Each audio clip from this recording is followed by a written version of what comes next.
Hi friends, being there again. I'll present you a nice mixed salad today.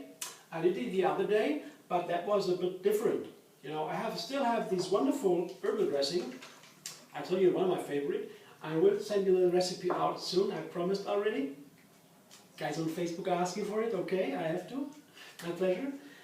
And it's really worthwhile, it's a nice one really. And it's so simple. With the fresh herbs, it makes a very characteristic taste of the Mediterranean. You know, all the sun, yeah, all that from South France or so is in that dressing, you know, because of the herbs. They are so characteristic for that South Mediterranean world. Yeah, it's very nice.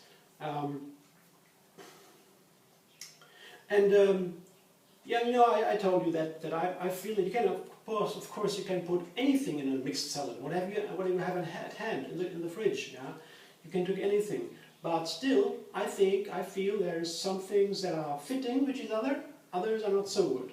For example, this is personal taste. You know, it's not a general advice or so, a suggestion or so. But I feel if I have a carrot, I would rather not use the tomato at the same time. In general, and I can refine, of course, the carrot, make it very fine, and then it will fit. But as a carrot, as a crunchy, little chunky thing, yeah, I think it wouldn't really fit with a tomato. I mean, matter of taste. But so, regarding this kind of preference, personal preference, I will give you today an example for pretty much different salad combination, mixed salad. I have the same as before. I have just a cucumber and radicchio. Radicchio, that's the same. And I have a bell pepper. But what is different now, it wouldn't fit with the same, tomato, avocado and olives. So 3 different ingredients, and I will put some soaked almonds in the salad too. Put the olives, amazingly. And these olives are green olives, and I love them. They are crunchy, have a nutty taste. Very special. They are not so ripe, not as ripe as the dark ones, but I believe are different. But they have a wonderful taste, and of course they are ready to eat. So I just quickly do what I prepare my veggies. So this time I will prepare the radicchio in a different way. I feel this time it should be different. I take out the whole leaves. I don't cut it into smaller stripes. The whole leaves. Here, I just peel them off, you see. Peel the whole leaves off. Very simple. And it keeps a long time in the fridge, this radicchio, because it's so close together, like, you know, it's its own shelter.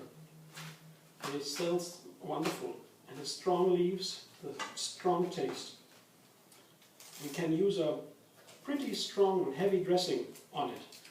For example, the next one I will show you is a more tricky salad.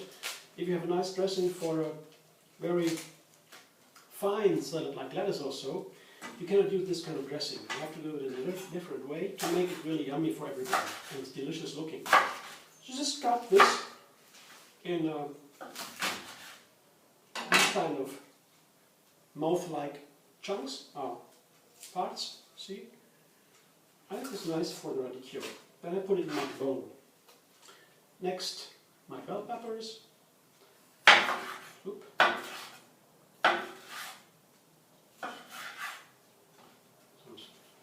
Some stripes. And I like to vary the size a little bit while I cut it. As my salad is then a little bit more interesting.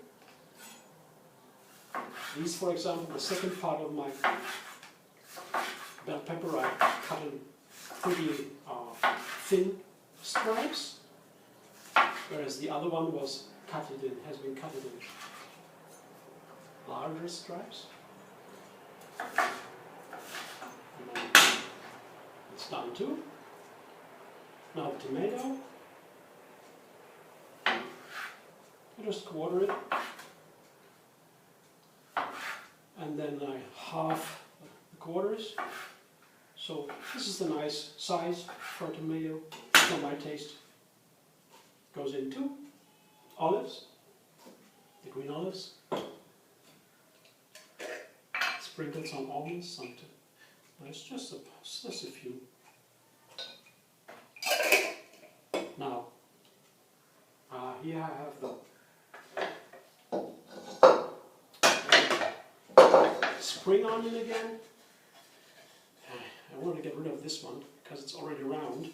Again, I won't be able to cut it with a knife as I used to. Right. I have to get a new one as soon as possible. Well, the sides of the board are still working.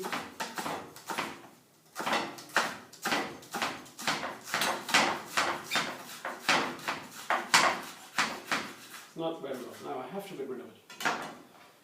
Yeah, I have that for, I think I have it for 30 years or so. It's time for it to go. Yeah, cucumber. Just a quarter of it. Quarter it. Halve it. Quarter it. And now I slice it crosswise, so I have little chunks. Triangle shaped, kind of triangle shaped pieces of cucumber. So it's all quite nice. And here I put my avocado in. I halve it. Take out the stone. And a spoon.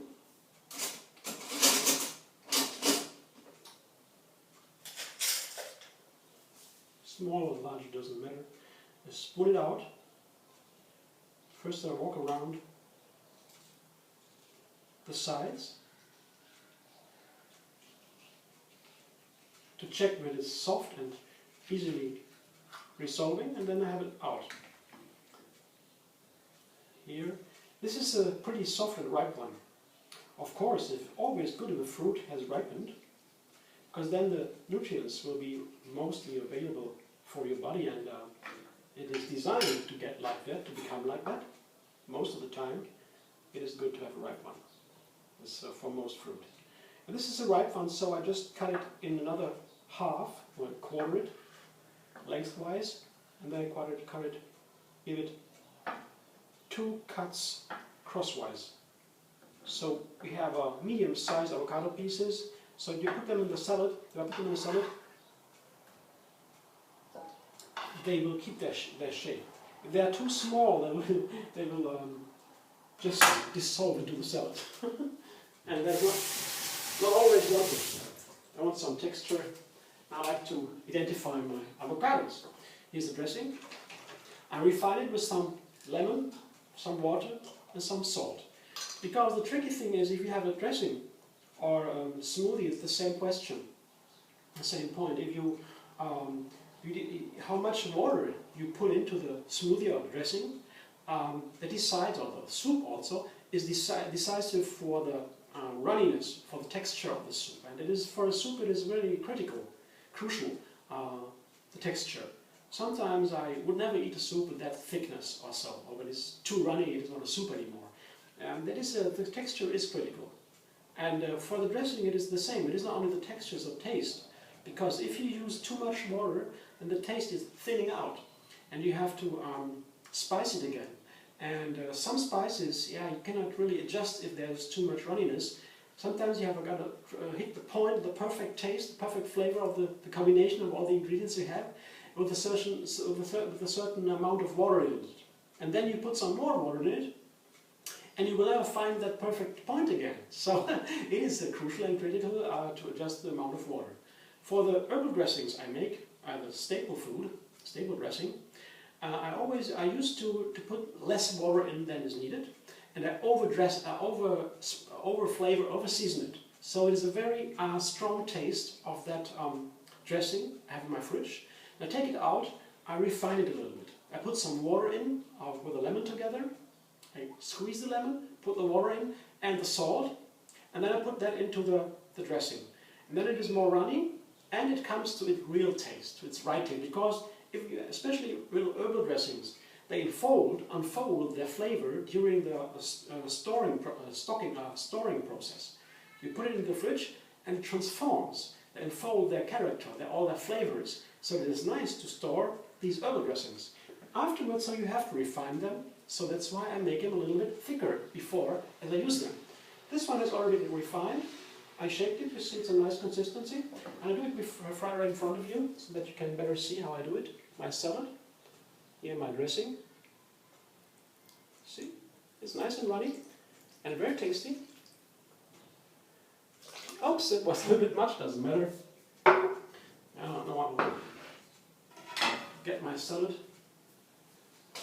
spoons. Mix it up. Toss my salad. Make sure you plate.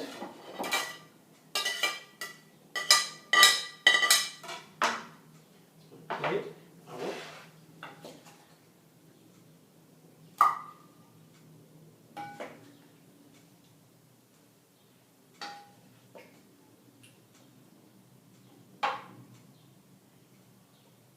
More olive on top. My first helping. How about that? Would you like it? Oh, it smells. It takes some time for the flavor to unfold out of the fridge because it is cold in the fridge, of course. So it withdraws a little bit, and then out of the fridge, it unfolds again, like me now.